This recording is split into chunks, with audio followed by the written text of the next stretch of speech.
Olá, tudo bem? Meu nome é Elton e hoje a gente vai ter uma aula de arte sobre a Semana de Arte Moderna de 1922.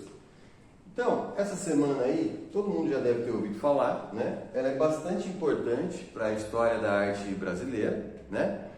E ela cai muito em vestibular, né? Essas coisas, então é bom a gente aprender um pouco sobre a semana. Então, antes da gente saber mais detalhes sobre a semana, vamos pensar o que motivou os artistas a criarem a semana, né? Por que ela foi criada a semana, né? Foi um evento. Então, antes da semana, a gente teve aí o Oswald de Andrade, que é um escritor, intelectual, tal. Ele viajou para a Europa e de lá ele trouxe algumas ideias das vanguardas europeias, né? As vanguardas europeias são os movimentos artísticos modernos, né? Então a gente tem lá expressionismo, pós-impressionismo, cubismo, surrealismo, dadaísmo, tá? Então ele vai e volta com as ideias do futurismo na cabeça, tá? E ele vai ali alimentando aquelas ideias e elaborando ali essas coisas do modernismo, tá? E aí a gente vai ter em 1913 uma exposição do Lazar Segal. O Lazar Segal, ele tem um estilo expressionista, né? E essa exposição dele vai passar meio que batida, tá? A exposição mais famosa, que vai causar bastante polêmica, é uma exposição da Anita Malfatti. A Anita Malfatti, ela estudou um bom tempo na Alemanha com alguns pintores do expressionismo alemão e tal. Então ela traz bastante essa carga emocional, né, de um estilo expressionista. Ela fez uma exposição em 1917, tá? E essa exposição ela vai ter uma visita ilustre, que é a do Monteiro Lobato. Então, o Monteiro Lobato, aquele famoso Monteiro Lobato, né, do Sítio do Pica-Pau Amarelo, escritor, ele escrevia para um jornal, o Estado de São Paulo, e ele escrevia muitas vezes críticas de arte. Ele foi à exposição e fez uma crítica muito negativa, né, dessa exposição da Anitta. Então, ele não vai criticar só a Anitta, ele critica a arte moderna no geral, né? E aquilo vai causar uma grande polêmica, né? E principalmente os artistas modernos vão ficar chateados e vão começar a pensar, nossa, a nossa elite, né, intelectual tem esse tipo de pensamento, então imagine as outras pessoas, temos que mudar isso daí, né? Então, com o tempo, eles foram elaborando as ideias, pensando sobre isso daí, maturando, até chegar em 1922 e criarem a Semana de Arte Moderna, né? E o que ela queria, a Semana de Arte Moderna? Ela queria renovar a arte brasileira, mas não só a arte brasileira, queria renovar o espírito, queria renovar a mentalidade das pessoas com relação à arte moderna.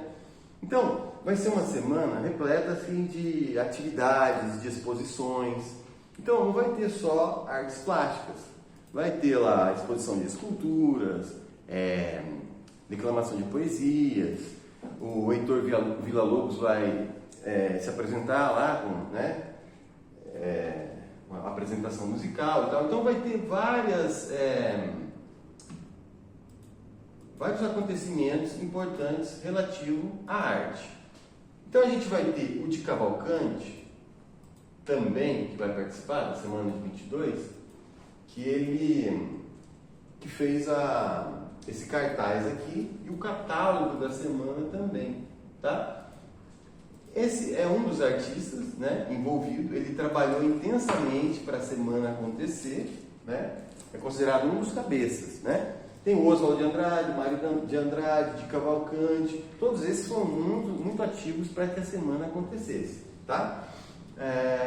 Então o de Cavalcante, com aquele estilo dele, com as mulatas, muito influenciado pelo cubismo, né?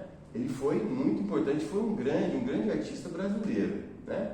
Mas quando se fala em arte moderna brasileira, sempre vem o nome de quem? Tarsila do Amaral, né? E esse quadro aqui, o Abapuru, né? Muito famoso o Abapuru. Então, ele não essa pintura e a Tarsila não participaram da Semana de 22, na verdade. Então está muito ligado ao modernismo esse quadro, tá? Mas ele tem uma forte ligação com a Semana de 22, sim. Por quê? A Tarsila, ela era casada com Oswald de Andrade, aquele que eu comentei lá no começo, né? Que viajou para a Europa, voltou com aquelas ideias do futurismo e tal.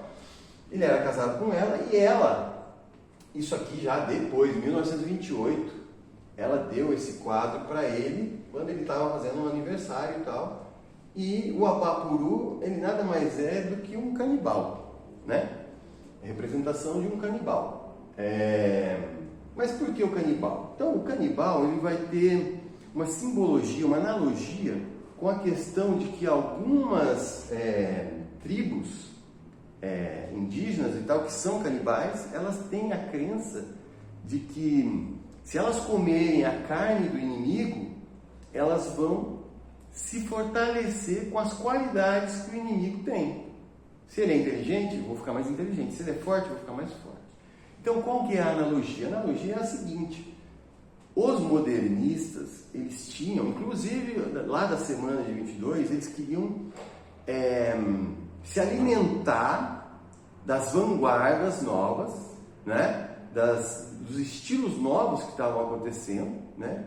Todas aquelas vanguardas europeias, se alimentar com aquilo, deglutir e se fortalecer com uma identidade nacional, né? Fortalecer a arte brasileira, mas sem perder o caráter de arte brasileira, genuinamente brasileira, com temas, com a força do nosso povo e tal. Então eu queria refletir isso na arte, tá? Então essa é a ligação desse quadro que acabou se transformando num símbolo do modernismo. Por isso que a gente vê muitas reproduções e vê professores trabalhando com esse símbolo, né? Que se tornou um símbolo esse quadro.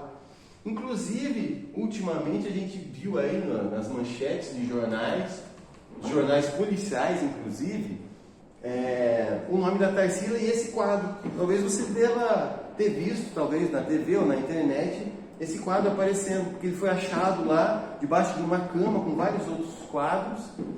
Por quê? Esses quadros eles foram apreendidos porque estavam em mãos de pessoas que estavam tentando extorquir dinheiro de uma senhora. Inclusive, a própria filha estava tentando tirar a grana da mãe, que era dona desses quadros. Esse quadro aqui ele custa 250, ele é avaliado em 250 milhões. É avaliado nesse valor. E estava com ela e tal, e ela tentando tirar de qualquer jeito o dinheiro da mãe, criando várias coisas lá, que, bom, inclusive não tem por que a gente comentar isso agora. Mas vamos lá, isso é só uma curiosidade com relação ao momento atual, né, que a gente está vivendo. Então, a Tarsila, ela vai ser uma das artistas que vai desenvolver um trabalho influenciada também pelas propostas da Semana de 22, né? Ela teve aí, inclusive, ela fazia parte lá de um grupo que reunia vários artistas que faziam parte da Semana de 22, né? Grupo dos 5. Então, a gente vai ter na Semana de 22 um grande avanço. Só que, é claro, quando ela aconteceu, ninguém deu muita bola. Na verdade, houve muitas vaias, ninguém compreendeu, houve muitas críticas da crítica especializada e do povo em geral, né? Mas então por que ela é tão famosa e tal? Porque ela tem uma importância, porque ela se tornou um marco dentro da história da arte brasileira. Ela acabou dando um pontapé inicial para uma mudança de mentalidade, uma mudança do gosto, uma busca por algo novo que pudesse dar novos caminhos, novos rumos para a arte brasileira, né? Inclusive, vou passar para vocês agora uma atividade que é a seguinte: que tal fazer uma releitura de uma obra modernista brasileira, da semana após semana? Olha só, isso aqui é uma releitura. O que é uma releitura, pessoal? A releitura é quando a gente pega uma obra e faz uma nova versão dela. A gente faz algo inspirado na obra original, mas que agrega alguma coisa diferente. É uma nova versão, né? Não é uma cópia, tá? Então, a gente vai procurar fazer isso daí, ó. Vou dar mais alguns exemplos, ó. Isso aqui é uma releitura do Grito, feito com alimento, né? E tem várias possibilidades de releituras, ó, em fotografia. Sensacional, né? Isso aí eu já apliquei com alunos e realmente dá certo. Você não precisa de grandes materiais para fazer. Isso aqui, ó, é uma releitura de um autorretrato da Tarsila feito com caneta, tá? Caneta Bic. Então, tentem aí, pessoal, pensar em alguma coisa. Olha só esse aqui, que legal. Quem é esse cara aqui? Bacana, né? Então é isso aí. Fica essa proposta para vocês, tá? Valeu!